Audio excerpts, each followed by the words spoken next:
ಇಷ್ಟು ಹೇಳಿ ಆದಷ್ಟು ಶೀಘ್ರದಲ್ಲೇ ಕೋರ್ಟಲ್ಲೂ ಕೆಲವರೆಲ್ಲ ಹೋಗಿದ್ರು.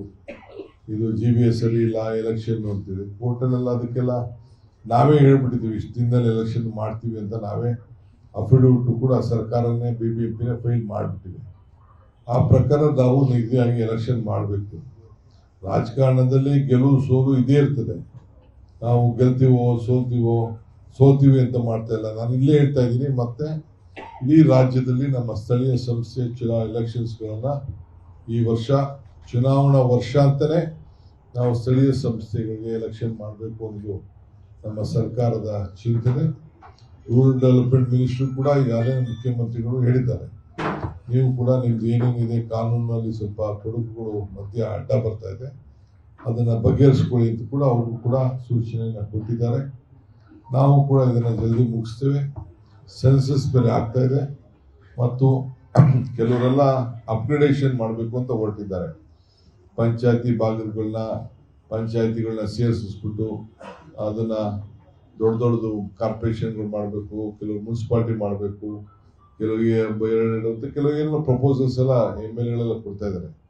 ಮುಖ್ಯಮಂತ್ರಿಗಳು ಕೂಡ ಎಲ್ಲರಿಗೂ ಟೈಮ್ ಬಾರ್ ಆಗ್ತಾ ಇದೆ ಆಗಿದೆ. ಯಾಕೆಂದರೆ ಸೆಂಟ್ರಲ್ ಗೌರ್ಮೆಂಟ್ ಅವರು ಸೆನ್ಸಸ್ ಅನ್ನು ಪ್ರಾರಂಭ ಮಾಡ್ತಾ ಇದ್ದಾರೆ. ಈ ಹಿನ್ನೆಲೆಯಲ್ಲಿ ಇದಕ್ಕೆ ಅವಕಾಶ ಕೊಡೋದು ಬೇಡ ಅಂತೇಳಿ ನಾವು ಅದನ್ನು ಸದ್ಯಕ್ಕೆ ನಿಲ್ಲಿಸಿದ್ದೀವಿ. ಈಗ ಎಷ್ಟಾಗಿದೆ ಅಷ್ಟು ಬಿಟ್ಬಿಟ್ಟು ಹೊಸದಾಗಿ ಯಾವ ಪ್ರಪೋಸಲ್ಸು ಈಗ ತರಕ್ಕೆ ಹೋಗಬೇಡಿ ಅಂತ ಕೂಡ ಮುಖ್ಯಮಂತ್ರಿಗಳು ತಿಳಿಸಿದ್ದಾರೆ. ಈ ಹಿನ್ನೆಲೆಯಲ್ಲಿ ನಾವು ಎಲೆಕ್ಷನ್ಗೆ ಸಿದ್ಧತೆ ಮಾಡ್ಕೊಳ್ತಾ ಇದ್ದೀವಿ.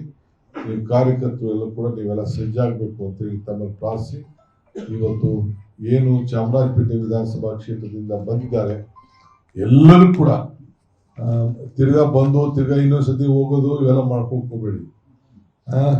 ಎಲ್ಲರೂ ಈ ಕಾಂಗ್ರೆಸ್ ವೋಟ್ ಹಾಕೋಕ್ಕಾಗೋದಿಲ್ಲ, ಅರ್ಥ ಆಯ್ತಾ? ಸುಮ್ಮನೆ ಅವರ ದಳ ಅಂತಂದ್ರೆ ಪಾಪ ಅವ್ರದ್ದೇನೋ ಪರ್ಸನಲ್ ಪ್ರಾಪರ್ಟಿ ಟೈಪ್ ಇದೆ. ಪಾರ್ಟಿ ಪೊಲಿಟಿಕಲ್ ಪಾರ್ಟಿ ಅಂತಲ್ಲ, ಒಂದು ಸಿದ್ಧಾಂತ ಇಲ್ಲ, ಒಂದು ನೀತಿ ಇಲ್ಲ. ಅದಕ್ಕೆ ಅದ್ರ ಬಗ್ಗೆ ಇನ್ನು ಚರ್ಚೆ ಮಾಡೋದು ಬೇಡ. ದಯವಿಟ್ಟು ನೀವೆಲ್ಲ ಸೇರಿ ಬಂದ ಮೇಲೆ ಒಗ್ಗಟ್ಟಾಗಿ ಪಕ್ಷದಲ್ಲಿ ಹಳಬರು ಹೊಸಬರು ಅನ್ನೋದು ರೀತಿಯಲ್ಲಿ ಅಲ್ಲದೆ ಒಟ್ಟುವಾಗಿ ದುಡಿಯುವಂಥ ಕೆಲಸ ಪಕ್ಷಕ್ಕೋಸ್ಕರ ಮಾಡಿಕೊಂಡು ಜನರ ಸೇವೆ ಮಾಡ್ಕೊಂಡು ಹೋಗಿ ಒಳ್ಳೆ ಸರ್ಕಾರ ನಿಮ್ಮ ಸರ್ಕಾರ ಆಡಳಿತದಲ್ಲಿದೆ, ಇದನ್ನು ತಾವೆಲ್ಲ ಉಪಯೋಗಿಸ್ಕೊಡಿ ಅಂತೇಳಿ ತಮ್ಮಲ್ಲಿ ಪ್ರಾರ್ಥಿಸಿ ನನ್ನ ಮಾತನ್ನು ಮುಗಿಸ್ತೇನೆ. ಸ್ವಾಗತವನ್ನು ಬಯಸ್ತೇನೆ.